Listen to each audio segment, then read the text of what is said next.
Hello, and welcome to Top Story Daily Edition. I'm JNS Editor-in-Chief Jonathan Tobin. Thanks for joining me for another discussion on the most pressing issues in the Jewish world. Please like, subscribe, and give us good reviews when you listen to the show. Now let's get started. The trouble with living in a bifurcated political culture isn't just that everyone seems to be living in an ideological bubble. We've seen how this coarsens and embitters public discourse. But in the last week, it's now clear that this isn't just something that impacts the way ordinary citizens interact with each other. It's also leading politicians to make some terrible decisions. That's the best way to understand how President Joe Biden and Senate Majority Leader Charles Schumer walked into a political trap of their own making when they decided to attack Israeli Prime Minister Benjamin Netanyahu. In his State of the Union address, Biden had more harsh words for Netanyahu than for the Hamas terrorists who perpetrated the October 7th massacre in southern Israel.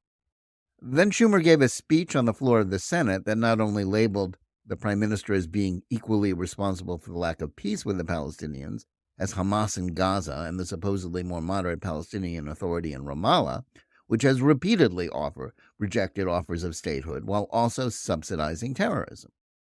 What's more, speaking at the behest of the White House, because both men thought it would help the president's re-election prospects, Schumer called for regime change in Jerusalem. In a blatant act of interference in the politics of a fellow democracy, the senator demanded that Israel hold new elections and oust Netanyahu, who won the last Knesset election that was held only 16 months ago. The senator seemed not to know or just not care about the fact that while Netanyahu remains a controversial figure, the overwhelming majority of Israelis back his policies of continuing the war until victory. They also oppose a Palestinian state that would allow Hamas to make good on its promise to repeat the horrors of October 7th. Yet days later, Biden had to disavow any intention of trying to overthrow Netanyahu's government. Even more humiliating is the way Schumer is being forced to acquiesce to the idea of inviting Netanyahu to address a joint session of Congress, where he could use that bully pulpit to make the case to support Israel's war to finish off the Hamas terrorists who threaten not just the Middle East, but the entire world. Of course, that's not what Schumer wants to do, but the backlash against his speech was such that he quickly realized that he had made a terrible mistake, even if he and other Democrats continued to try to justify his words. Far from isolating Netanyahu, Biden and Schumer had handed a campaign issue to the Republicans, who were quick not just to condemn the majority leader, but to use the administration's statements to buttress their claim that they are the only pro-Israel party.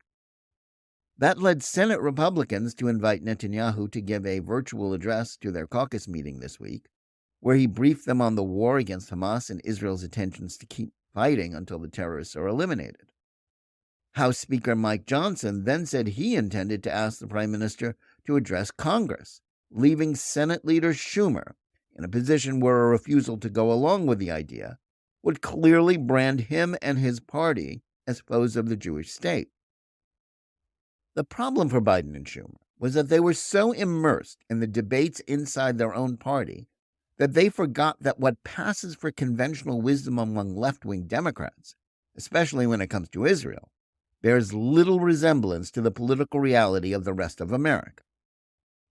Biden thinks that the reason he's currently trailing Trump in the polls and in danger of losing key battleground states like Michigan and Nevada is that he's been too supportive of Israel since October 7th.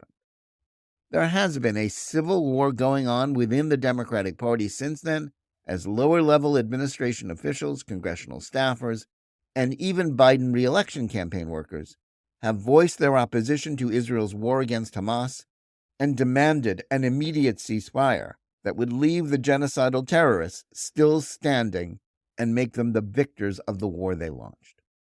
Party activists, most of whom appear to have been indoctrinated in the woke ideologies of critical race theory and intersectionality that falsely label Israel and the Jews as white oppressors, mimic Hamas's lies about genocide being committed against the Palestinians and want the administration to sanction rather than to aid the Jewish state. Their lack of enthusiasm, as well as the potential defection of Arab American voters, is seen as the key factor that could cost Biden Michigan and the support of younger voters around the country who have also been taught to hate Israel. That's a mistaken analysis, since, as the shift in voting patterns among Hispanics and African Americans shows, Biden's real concern is the way working-class voters are abandoning the Democrats. The president's failed economic policies, coupled with the open border he created that has let in between 7 and 10 million illegal immigrants, are creating what could be a devastating political realignment due to the Democrats being seen as the party of the credentialed elites who are indifferent to the concerns of ordinary Americans. Biden and Schumer seem to have been only listening to the political left, where Israel is falsely seen as a villainous apartheid state. The president, who claims he ran for office in 2020 because of his anger about the 2017 neo-Nazi rally in Charlottesville, Virginia, now seems to think that the only way he can hold on to office is by seeking to appease anti-Semitic voters. They're not the only ones who believe this. More than 100 Democratic Party donors signed a letter demanding that Biden act to end the war in Gaza and prioritize aid to the Palestinians. And 19 Senate Democrats, a Senate squad, if you will, signed a letter calling for the administration to conduct a new push for an independent Palestinian state. Now, the Palestinians have repeatedly rejected such schemes because they would also have meant that they would have to live in peace with a Jewish state no matter where its borders are drawn. But to suggest forcing Israel to accept such a threat to their existence in the aftermath of October 7th would not only be immoral, but grant the Palestinians a reward for terrorism. The Democrats, however, got a recent reminder that there is a wide world beyond the ideological box in which those views and hostility to Israel are considered normal.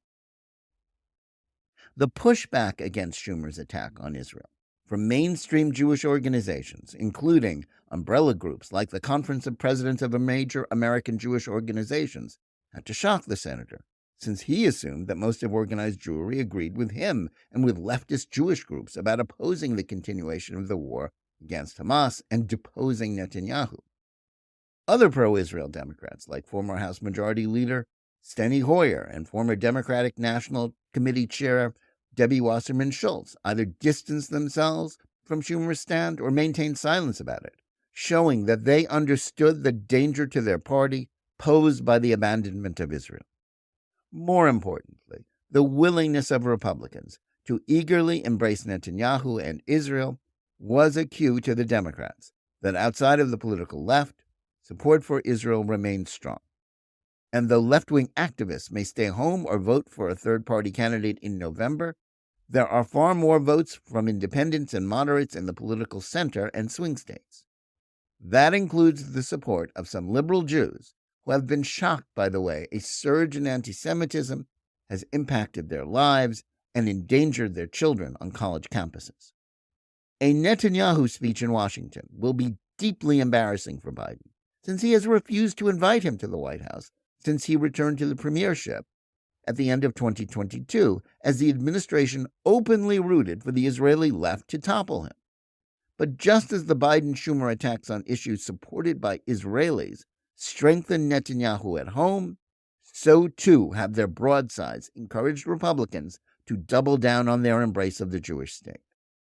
Such an address will be a great opportunity for the Prime Minister to make Israel's case to Americans and to the world in a way he has been largely denied since the current war began. That's a huge win for Israel in its efforts to combat the lies told by Hamas and its American apologists who have had free rein in the corporate media. But it will also enrage the political left and further divide the Democrats, with some likely boycotting it while others will attend as they signal their voters that, unlike the president, they are not enthralled to the woke Israel haters. That's the last thing Biden and other Democrats wanted to happen, because it will help demonstrate how much support Israel still has, even after months of left-wing smears and biased reporting that mimics Hamas propaganda. That will make it even harder for them to force the prime minister to stop the war before Hamas is defeated. It will also demonstrate that when political leaders stop listening to voices outside of their echo chamber, they can forget that there is a world in which they, their advisors, and their press cheering sections live. When it comes to the broad backing of Jerusalem from those not in deep blue enclaves, it presents a sobering lesson in political math for Democrats. Thanks for listening. Please remember to tune in every day for Top Story Daily Edition and every week for the full hour-long JNS TV program. Whether you're listening to us on Apple, Google Play, Spotify, or any of the other podcast platforms, or on the JNS YouTube channel, please like and or subscribe to Top Story, click on the bell for notifications, and give us good reviews. Please write to us at editor@jns.org and let us know where you listen or watch the show and what you think about it. And remember, keep reading and thinking for yourself.